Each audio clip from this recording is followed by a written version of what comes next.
Hi, my name is Colin Strickland, and today I'm going to be talking about the movie Barbie. This movie was released in 2023, and I don't think I can name any woman who I know of, at least, that has not heard of Barbie, owned a Barbie, or seen the Barbie movie. The movie was directed by Greta Gerwig, and I think that this movie is very significant culturally because it shows that we know that Barbie's a media icon that symbolizes beauty, perfection, and success. This has been going on since 1959 when Barbies were first released, and since then there has been lots of changes. They actually just released an autistic Barbie. They have made all Barbies with wheelchairs. They made men Barbie. It was initially released as the perfect woman. So my thesis is that Barbie uses satire and fantasy to expose how media created beauty standards and gender roles trap women in impossible ideals. A little bit of cultural context. Barbie, like I said, was introduced in 1959 as a doll, and she was marketed as the perfect woman. Everyone wanted to look like her or be something like her because everyone thought that that's what the perfect woman should look like. Throughout this entire semester, we've been reading a book called Gender, Race, and Class in Media, and this book was written by Dines, Huseman, and Humes, and throughout this video you'll see me referencing them a lot, especially chapters 2 and 6, because they have the most insight onto my topic. A little bit, just a brief overview about what chapters 2 and 6 will say, and I'll go into more detail into this later, but they basically say that media actively teaches society as what it means to be a woman or a man, and they also say women are represented as objects of beauty rather than full complex humans, which Barbie perfectly showed that. A formal analysis just basically over the movie is it was seen as a fantasy, comedy, and satire. Those were the genres listed as what the movie was rated as. Barbie Land and the real world were two different, settings of the movie. In Barbie Land, you had the bright colors, symmetry, perfection. Women were successful, confident, and in control in the Barbie Land. And then they also symbolized media fantasy of female empowerment. Females were very empowered in the Barbie Land. And then we have a very drastic change into the real world, where we saw darker tones. It was very chaotic and balanced, and that we saw the patriarchal hierarchy, which men were dominating intuitions and basically everything in the real world.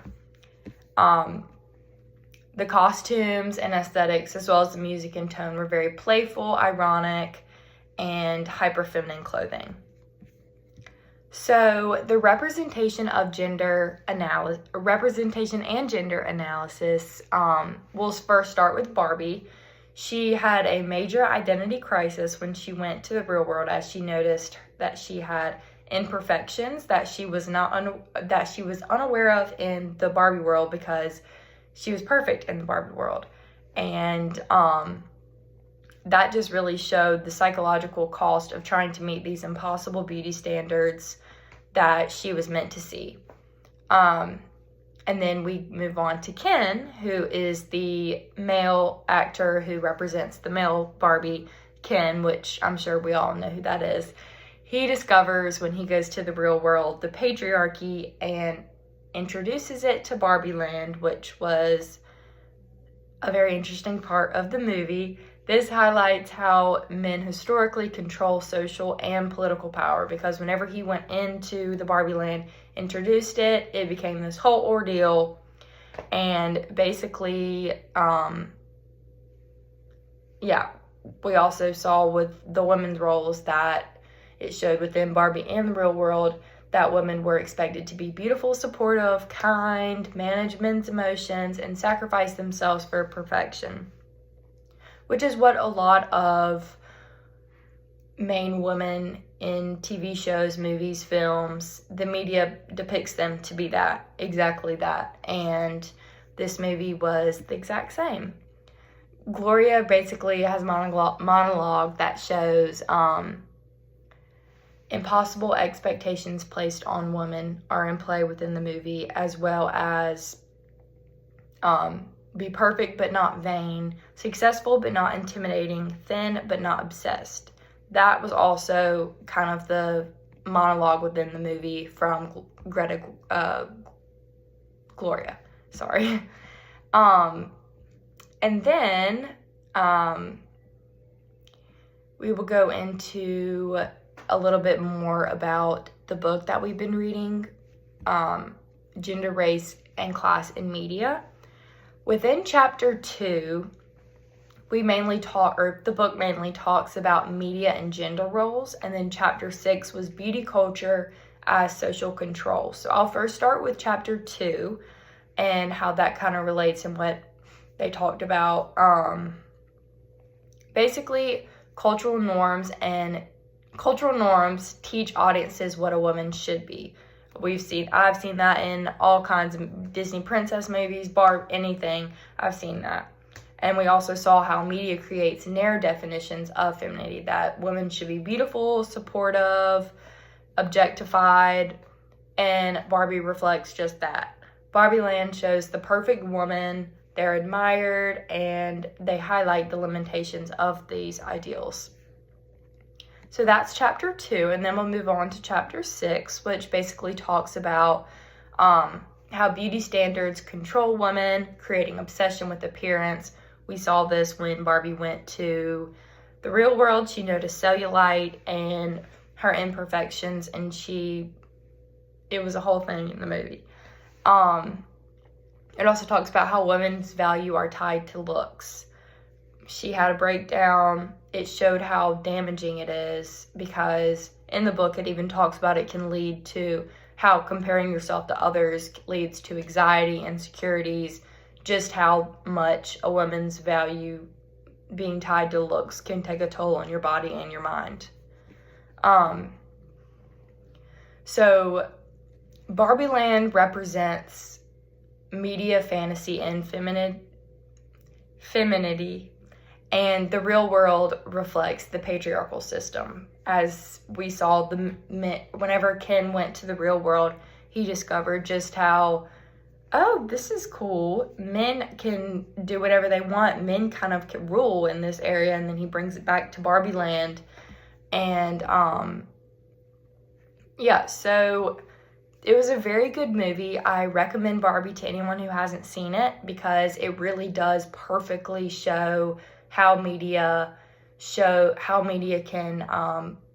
reflect back onto women. I'll restate my thesis here. Barbie critiques media-constructed femininity, beauty standards, and gender roles while exposing patriarchal power. This matters today. I think I pretty much covered this, but it matters today because social media amplifies beauty pressure, and I personally think that you should love yourself for who you are. Do not be pressured by anyone on a screen. However, media, since I was little, has put that in my mind by different TV shows, films, news, that women should be perfect. You should never be seen not looking your best. It's been shown in a lot of different films and stuff, but it's important to have true empowerment within your own self rather than base yourself on what a Barbie looks like or what your favorite female character looks like in a movie or film. And Barbie does just that, and the movie Barbie encourages audiences to question media and societal pressure, which I think was a very good takeaway from the movie. It's also important because media continues to shape self-image, identity, and expectations, which the movie did a great job by depicting. We really shouldn't be listening to media. We should be questioning it. We should question media and the different pressures that it brings.